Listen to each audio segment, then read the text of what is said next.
गौतम बुद्ध की जीवन परिचय को आगे बढ़ाते हुए शुरुआत करते हैं अगले पड़ाव की, ज्ञान प्राप्ति।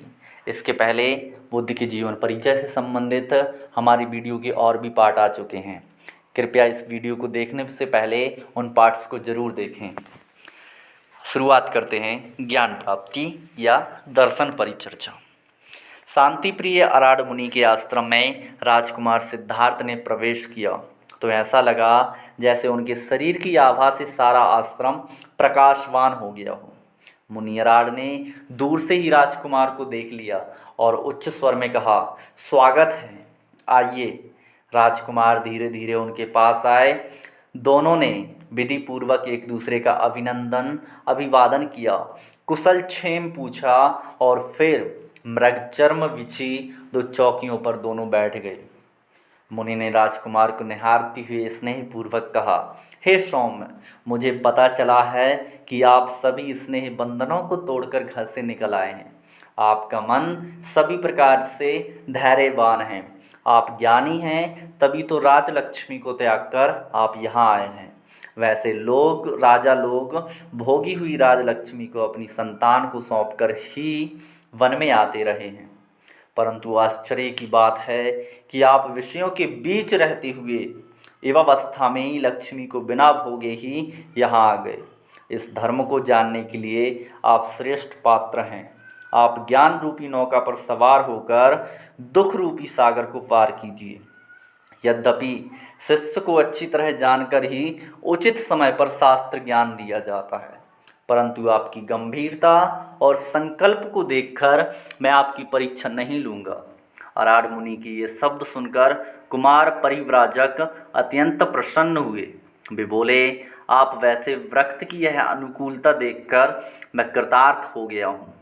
जैसे देखने की इच्छा वाला प्रकाश को, यात्रा की इच्छा वाला पथ प्रदर्शक को, नदी पार कर जाने वाला की इच्छा नौका को देखता है, वैसे ही मैं आपको देख रहा हूँ। यदि आप उचित समझें तो मुझे जरा और मृत्यु की रोग से मुक्त होने का उपाय बताइए। अराड मुनि ने कहा, हे श्रोताओं में श्रेष्ठ, पहले आप हमारा सिद्धांत सुनिए, समझिए। यह संसार जीवन और मृत्यु के चक्र के रूप में चलता रहता है। हे मोह मुक्त आलस्य अंधकार, जन्म मृत्यु मोह काम माया महामोह और क्रोध विषाद भी अंधकार है। इन्हीं पांचों को अविद्या कहते हैं और इन्हीं में फंसकर व्यक्ति पुनः पुनः जन्म और मृत्यु के चक्र में पड़ता है। इस प्रकार आत्मा तत्व ज्ञान प्राप्त कर आवागमन से मुक्त होती है और अक्षय पद अमृत को प्राप्त करता है। अराड मुनि से यह तत्व ज्ञान प्राप्त करने के पश्चात कुमार ने अक्षय पद प्राप्त करने के उपाय पूछे। तब उन्होंने अनेक उपाय बताए और अंत में कहा, यदि आप संतुष्ट हों और उचित समझें तो इनका अनुपालन कीजिए, क्योंकि इन्हीं सिद्धांत का अनुसरण करके प्राचीन काल में अनेक ऋषि मुनियों ने मोक्ष प्राप्त किया। अराड मुनि के प्रवचन सुनकर कुमार ने कहा, हे मुनि, मैंने आपसे उत्तरोत्तर कल्याणकारी मार्ग सुना, किंतु मैं इसे मोक्ष नहीं मान सकता। आत्मा के अस्तित्व को मानने पर अहंकार के अस्तित्व को भी मानना पड़ेगा। मुझे आपकी ये बातें स्वीकार नहीं हैं। अराड मुनि के सिद्धांतों को सुनने के बाद भी कुमार को संतोष नहीं हुआ, अतः यह धर्म अधूरा है। ऐसा मानकर वे उस आश्रम से निकल गए, अपने लक्ष्य की खोज में आगे बढ़ गए। अराड मुनि के आश्रम से निकलकर कुमार उद्रक ऋषि के आश्रम पहुंच गए। वहाँ भी आत्मा की सत्ता के विचार जानकर उन्हें संतोष नहीं हुआ, अतः परम पद पाने की इच्छा से उन्हें उद्रक ऋषि का आश्रम भी छोड़ दिया। धीरे धीरे वे राजश्री गए के नगरी नामक आश्रम में गए।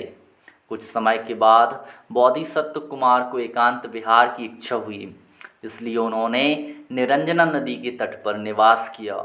वहाँ उन्होंने 5 भिक्षुओं को देखा जिन्होंने अपनी इंद्रियों को वश में कर लिया था और वहीं रहकर तपस्या कर रहे थे। उन भिक्षुओं ने जब इस नवागत साधु को देखा तो वे उनके निकट गए और उनकी सेवा करने लगे। कुछ समय के बाद जन्म और मृत्यु का अंत करने के उपाय के रूप में बोधिसत्व ने निराहार रहकर कठोर तप प्रारंभ किया। वहाँ उन्होंने 6 वर्षों तक कठोर तप किया और अनेक उपवास व्रत किए। कठोर तपस्या के कारण कृशकाय हो गए। वे भोजन के रूप में कभी एक बेर, कभी एक तिल, कभी एक तंडुल या चावल का सेवन करते थे। इस कठोर तपस्या के कारण जैसे जैसा उनका शरीर कृश होता जाता था, उनके मुखमंडल का तेज बढ़ता जाता था। मैदा, मांस और रक्त से रहित मात्र त्वचा और अस्थि वाला उनका शरीर फिर भी समुद्र के समान भरा भरा सा लगता था। कुछ समय के बाद उन्हें ऐसा लगने लगा कि इस प्रकार की कठोर तपस्या से व्यर्थ ही शरीर को कष्ट होता है। यह तपस्या धर्म न वैराग्य दे पाता है, न बोध न मुक्ति। उन्हें ऐसी अनुभूति भी हुई कि दुर्बल व्यक्ति को मोक्ष नहीं मिल सकता, अतः वे शरीर बल वृद्धि के विषय में विचार करने लगे। उन्होंने सोचा, भूख प्यास श्रम से अस्वस्थ मन के द्वारा मोक्ष भला कैसे प्राप्त हो सकता है। उन्हें लगा, आहार तृप्ति से ही मानसिक शक्ति मिलती है। स्थिर और प्रसन्न मन ही समाधि पा सकता है। समाधि युक्त चित्त वाला व्यक्ति ही ध्यान योग कर सकता है। ध्यान योग के सिद्ध हो जाने के बाद साधक उस धर्म को प्राप्त करता है जिससे उसे दुर्लभ, शांत, अजर अमर पद प्राप्त होता है। उन्हें लगा कि मुक्ति का उपाय आहार पर ही आधारित है, अतः उन्होंने भोजन करने की इच्छा की। कठोर तपश्चर्या से बोधिसत्व अत्यंत कृशकाय और दुर्बल हो गए थे। फिर भी वे धीरे धीरे निरंजना नदी की ओर आए, स्नान किया। तट के वृक्षों की शाखाओं का सहारा लेकर वे ऊपर आए। उसी समय निकट ही रहने वाला गोपराज की कन्या नंदबाला प्रसन्नतापूर्वक वहाँ आई। शंख जैसी गोरी बाहों वाली गोपबाला ने नीला वस्त्र धारण किया था और लग रही थी जैसे फेन मालाओं से युक्त यमुना प्रकट हो गई हो।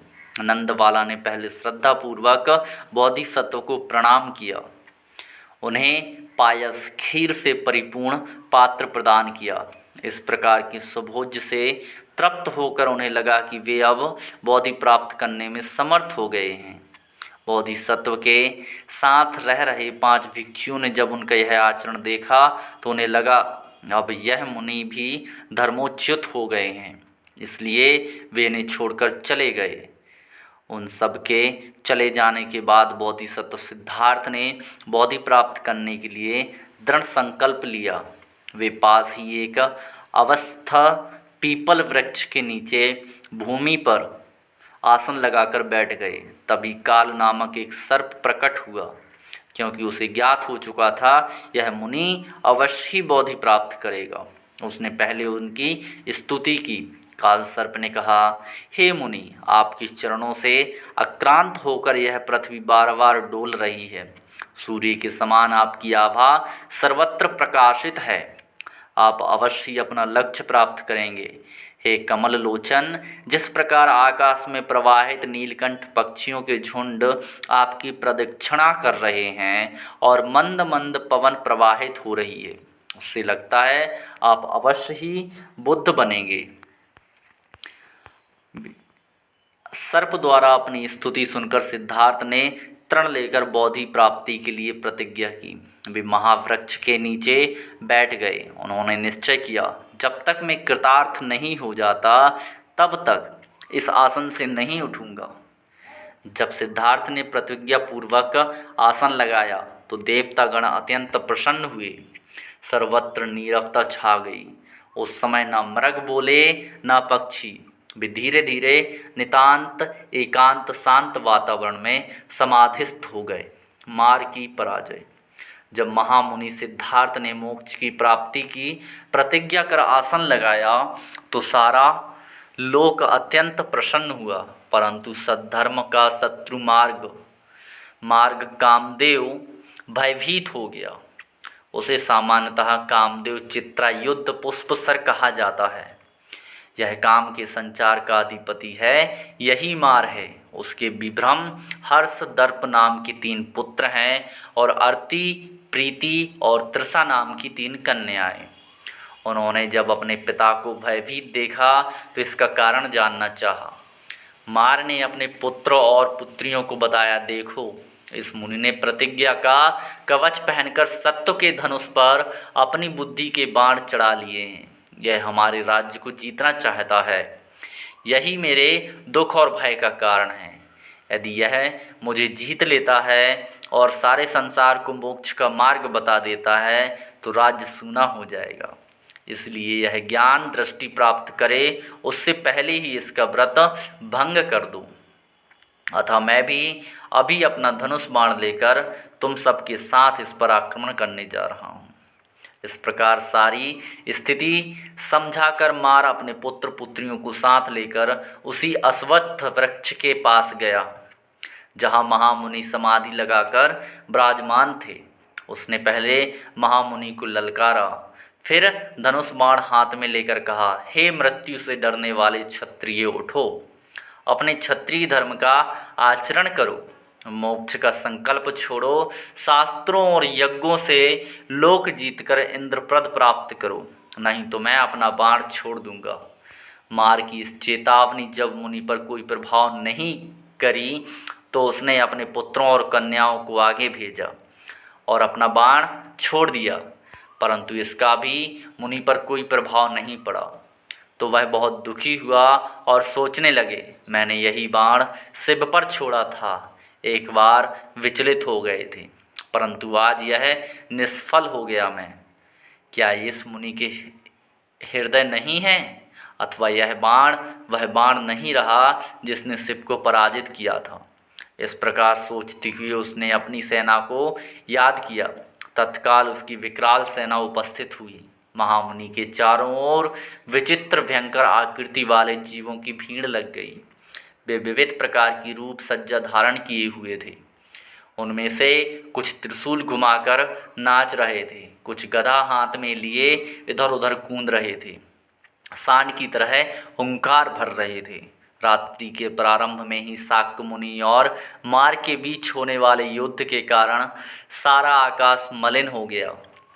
पृथ्वी कांपने लगी, दिशाएं जलने लगीं। उस समय भयंकर झंझावत प्रवाहित होने लगा। आकाश में उस समय न तारे थे न चंद्रमा, चारों ओर घनघोर अंधकार छा गया था। इन सब के बीच शाक्य मुनि उसी प्रकार स्थिर चित्त बैठे रहे जिस प्रकार गायों के बीच सिंह निश्चिंत भाव से बैठा रहता है। मार ने तब अपनी सेना को आक्रमण करने का आदेश दिया और कहा, महर्षि को भयभीत करो जिससे इसका ध्यान भंग हो जाए।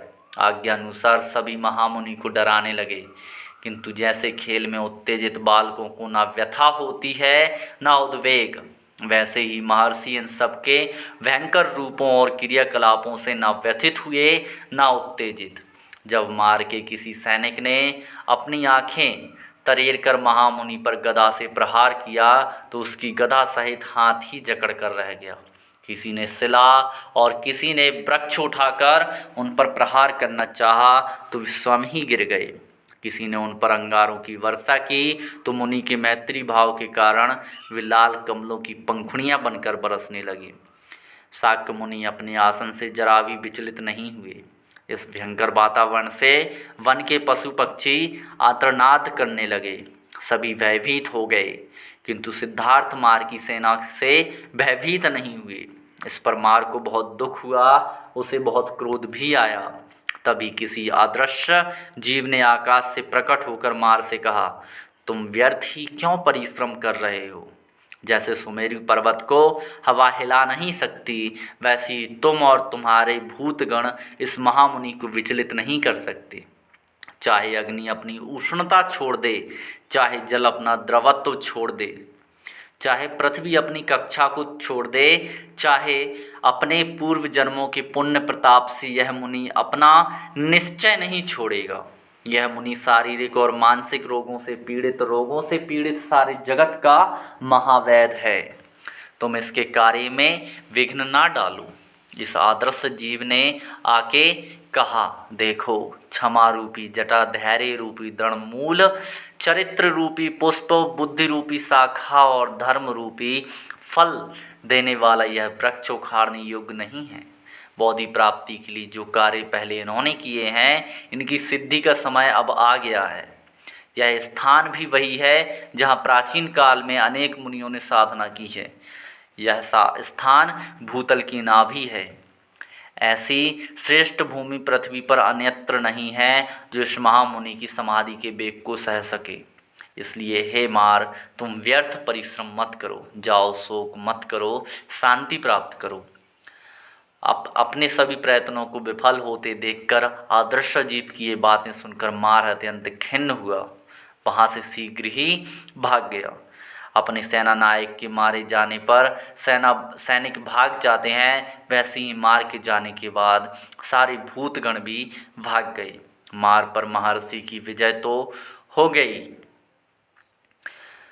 मार पर महर्षि की विजय होती ही सारा आकाश चंद्रमा से सुशोभित हो गया। सुगंधित जल सहित पुष्पों की वर्षा होने लगी, दिशाएं निर्मल हो गईं। बुद्धत्व प्राप्ति। मार और मार की सेना की धैर्य से पराजित करके शाक्य मुनि ने परम तत्वों को जानने की इच्छा से ध्यान लगाया। ध्यान की समस्त विधियों पर पूरा अधिकार प्राप्त करने के बाद रात्रि के प्रथम पहर में उन्होंने अपने पूर्व जन्मों की परंपरा का स्मरण किया।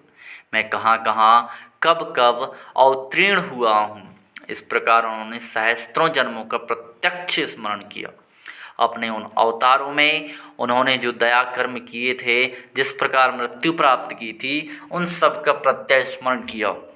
उन्होंने अनुभूति हुई कि यह संसार केले के गर्भ के समान नितांत निस्सार है। द्वितीय पहर में उस महामुनि ने दिव्य चक्षु प्राप्त किए। उन्होंने नीच ऊंच कर्म करने वाले प्राणियों के उत्थान पतन का प्रत्यक्ष अनुभव किया, जिससे उनकी दयालुता और भी बढ़ गई। उन्होंने पाप कर्म करने वाले की नरकीय वेदना और पीड़ा का अनुभव कर दुख का साक्षात्कार किया। उन्होंने देखा कि कर्म बंधनों से बंधे हुए प्राणी किस प्रकार दुख भोगते हैं, वह पर मर नहीं पाते। जब मरते हैं तो कैसे ये प्राणी निम्न योनियों में पुनः जन्म ग्रहण कर दुख भोगते हैं। उन्होंने अनुभव किया, संसार में छोटे बड़े सभी जीव भूख और प्यास जनित दुखों से पीड़ित हैं। कुछ जीव नरक के समान गर्भ नामक सरोवर में गिरकर मनुष्य के रूप में जन्म लेकर दुख भोगते हैं। कुछ जीव पुण्य कर्म करके स्वर्ग जाते हैं, वहाँ काम की ज्वाला में जलते हैं और तृप्त हो जाने के पूर्व ही स्वर्ग से गिर जाते हैं। उन्होंने जन्म, जरा और मृत्यु के मूल कारणों का साक्षात्कार किया। उन्हें लगा जैसे वायु की योग से अग्नि का एक कण भी सारे वन को जला देता है, वैसे ही तृष्णा युक्त काम कर्म रूपी जंगल को जलाता रहता है। उन्होंने ध्यान में समझा कि तृष्णा का मूल कारण वेदना या संवेदना है, जो इंद्रियों, वस्तुओं और मन के संयोग से उत्पन्न होती है। उन्हें बोध हुआ कि अविद्या के नष्ट होने पर ही संस्कार क्षीण होते हैं, परम पद का मार्ग प्रशस्त होता है। उन्हें प्रतीति हुई कि उन्हें अब पूर्ण मार्ग का ज्ञान प्राप्त हो गया है। रात्रि के चतुर्थ पहर में जब सारा चराचर जग शांत था, महाध्यानी मुनि ने अविनाशी पद प्राप्त किया। वे सर्वज्ञ बौद्ध हो गए। जैसे ही शाक्य मुनि बुद्ध हुए, सारी दिशाएं सिद्धों से दीप्त हो गईं। आकाश में दुदुम्भी बजने लगी, बिना बादल बरसात हुई, मंद मंद पवन प्रवाहित होने लगी, वृक्षों से फल फूल बरसने लगे, स्वर्ग से पुष्प वर्षा हुई, चारों ओर धर्म छा गया। इक्ष्वाकु वंश के मुनि ने सिद्धि प्राप्त कर ली, वे बुद्ध हो गए। यह जानकर देवता और ऋषिगण उनके सम्मान के लिए विमानों पर सवार होकर उनके पास आए, अदृश्य रूप में उनकी स्तुति करने लगे। ध्यानावस्थित होकर महात्मा बुद्ध ने जीवन मरण के कार्यकरण संबंधों को भली भांति जान लिया था और मुक्ति प्राप्त कर ली थी। इस मुक्तावस्था में वे 7 दिनों तक बैठे रहे। तभी उन्हें जगत को बोध करने की अपनी प्रतिज्ञा का स्मरण हो गया। तभी दो देवता आए। उन्होंने निवेदन किया, हे भवसागर को पार करने वाले मुनि, आप इस दुखी जगत को उद्धार कीजिए। जैसे धनी धन बांटता है, वैसे ही आप अपने गुणों और ज्ञान को बांटिए। महात्मा बुद्ध ने देवताओं की प्रार्थना स्वीकार की। तब अन्य दिशाओं में देवतागण आए और उन्होंने महामुनि की भिक्षा पात्र दिया। निकट से जाने वाले यह सार्थवाय के दो श्रेष्ठियों ने उन्हें भिक्षा प्रदान की। तब उन्होंने अराड और उद्रक का स्मरण किया, परंतु तब तक वे दिवंगत हो चुके थे। अतः उन्होंने उपदेश देने के लिए उन 5 भिक्षुओं का स्मरण किया जो उन्हें तब से भ्रष्ट मानकर छोड़कर चले गए थे। इस तरह संसार के अज्ञान रूपी अंधकार को मिटाने के लिए महात्मा बुद्ध ने काशी जाने की इच्छा की। वे अपने आसन से उठे, उन्होंने अपने शरीर को इधर उधर घुमाया, बोधि वृक्ष की ओर प्रेम से देखा। आगे की कहानी अगले पार्ट में। वीडियो को और आगे सुनने के लिए हमारे चैनल को सब्सक्राइब और फॉलो, लाइक और शेयर ज़रूर करें। Thank you.